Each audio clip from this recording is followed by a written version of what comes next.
I look like I'm sitting in some tiny little theater that You- I built for myself. Yeah, the proscenium curtains. I thought you were You the make it- you National make it for, like, Portrait Gallery. puppets. Man. Shay looks like she's in a coffee shop in Silver Lake, waiting for her coffee up against the wall. Yeah. Hi guys, my name is Drake Doremus. I'm the director and co-writer of Endings Beginnings, and this is my amazing cast: Shailene Woodley, who plays Daphne, Sebastian Stan, who plays Frank, and Jamie Dornan, who plays Jack. This is so crazy to be releasing a movie in the middle of all this, by the way. And it's so special to be hopefully giving people a gift of peace and understanding and self-love and all that stuff. But everyone's okay, everyone's happy, everyone's healthy. It's so fucking good to see you guys. We're at home in the countryside, and it's a great place to be quarantined if you're going to be.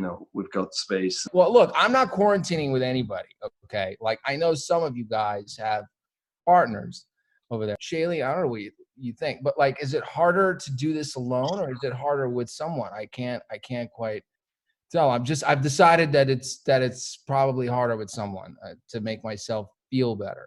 I can't imagine having to do this with someone else or with kids. I mean, that's like Jamie, that is a whole other level of self. Yeah, nothing's really changed for them in a way. They're not going to school. They're having me teach them, lessons, which is hilarious. And but because they have us, like, and they have us like all the time. That's like a dream come true for them. Like that, it's like the happiest they could ever be, just having us here. Adrian and I broke up. Like, I really thought that he was gonna be the one. Maybe it's time to take a break. The film is called Endings Beginnings. It's coming out this Friday. It's about essentially, I guess, a love triangle. Just trying to do something real and honest. It felt like a diary entry of where I was at in my life, and I think a lot of us brought our own personal intimacies to it, and that's what it was. So I guess that was it. I mean, it's always just about getting together with like-minded people who are feeling certain things and been through certain experiences that we can all relate to. I'll never forget our first phone call, Drake. We were speaking, and I was like, you start in a week and a half. I can't do this. And within 2 seconds of you describing your own personal relationship with love, I realized that it was going to be kind of an not easy, but a seamless fit, because we speak the same language in so many ways. But that's exactly it. Is it not easy, but that will always allow ourselves to breathe and to make something work no matter what. Like, I mean, I feel like casting, right? Like, it's just so crazy when you think of it, like, especially when I feel like it comes to your movies, because just the experience we had was so, intimate in so many different ways, so much more than like a regular film. So just like nailing the right people, Oh, yeah. Just having that we could all show up, like Shaylee and I were talking earlier today, is just, in terms of being able to be game to be that vulnerable, and not a lot of people are, and I think your movies sort of put you in that front and center, and I don't know. I think we got really lucky. Yeah, if you feel that way, and you feel comfortable, and you can explore the depths with somebody, then that's the person you want to go in the foxhole with. There's nothing I can do to make it all. Frank's one of my oldest friends. He's the life and soul of every party. He's so fun. Is this the first time everyone is fully improvised on a movie before? Is this? For me, definitely. It was like, I felt very anxious to want to please you, like way more than I felt on any movie. Like, I was Really? like, God, I really want to make sure he gets what he wants.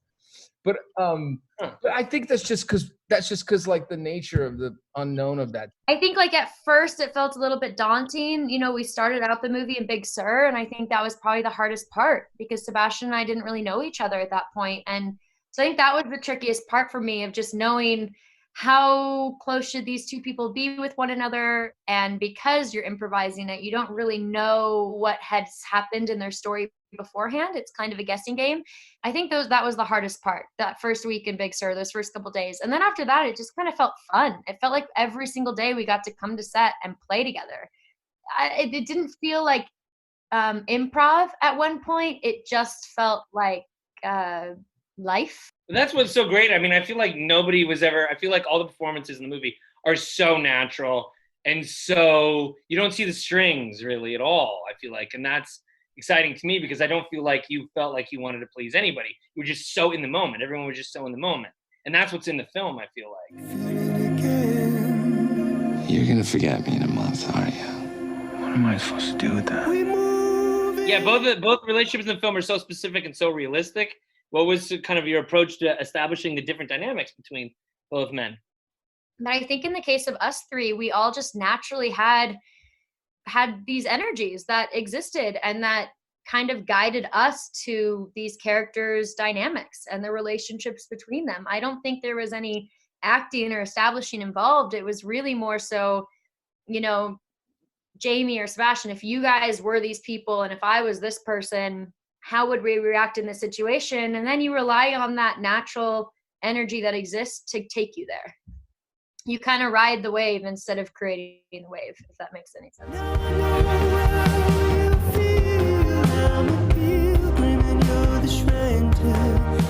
Well, I think it's time to get to a couple of fan questions, if that's all right, guys. Any unforgettable scenes when you were filming the movie? I felt like the scene where Daphne comes and tells me that she's pregnant and it might not be mine. I felt like weirdly I could have done that scene for the rest of my career and being satisfied. But wasn't it crazy? I mean, Shay was just like the most raw and honest person I'd ever seen, with or without a camera in their face. Like, it was just crazy. And I felt like every time she walked into the kitchen, I didn't have a clue what was going to happen. And I the time of my life in that scene, I loved it. That was actually a really special scene for me too. We just played, and I remember we did so many different levels of emotion. Like, there was at one point when I screamed at the top of my lungs, I don't want to be a mom. And I remember even as I was saying it, I was like, where is this coming from? Like, is this Daphne? Is this me? Where is this? But it just, there was something about that night that was really magical. It felt so safe to really kind of explore any level of emotion. I've got a great video on my phone of you guys singing Christmas carols to just lighten the mood. After the intensity of that scene, you guys were just sitting there singing. It was like, okay, everything's going to be okay. Everything's going to be okay. Is there anything you wish happened differently in the story? Maybe an alternate ending. Oh, this is perfect for your character, or an extra scene that you wish was included. I think that if there was like another 30 minutes the movie could have, I would want to know like where Jack ended up. If we had another 30 minutes to explore, that's what I would want to explore. And I do want to know whose baby it is. I got to know. What is it about the movie that caught your eye and made you want to star in it? Probably you. Great Dreamus, yeah. Yeah. Okay, next question. If you had the ability to teleport yourself into any movie, which one would it be and why? I don't know. Yeah. Any of The Godfather, any of that stuff, The Godfather, any of that. I mean, I think it'd be really fun to be in Pulp Fiction or to be on that movie set. Any or all of the Police Academy movies. Yes! Oh my God, that's great. Oh, that's good, dude. You'd be amazing in that. I really want to see you do just a really goofy, like Mel Brooks style, Leslie Nielsen goofy movie. You would kill in one of those movies. All right, last question from Betsy. Shailene, if you were in Daphne's position, who would you choose and why? Jesus. I probably would have done the exact same thing Daphne did. I love it. That's the perfect answer. It totally is. The film comes out this Friday, April 17th on iTunes, Amazon Prime, and a few other places that it can be streamed. Due to the pandemic, it will not be in theaters. So please check it out on any of your streaming platforms. You can find it.